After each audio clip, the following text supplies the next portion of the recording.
कैसे? आनी बानी के साड़ी ब्लाउज 16 सिंगार सजाओ।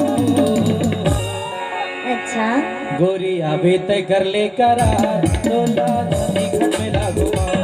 गोरी अभी तय होके तैयार, रानी घाट के मेला घुमाओ।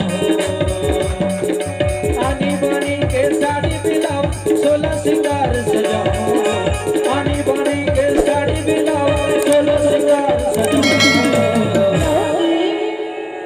देख गोरी अभी तय होके तैयार, रानी घाट के मेला घुमाओ।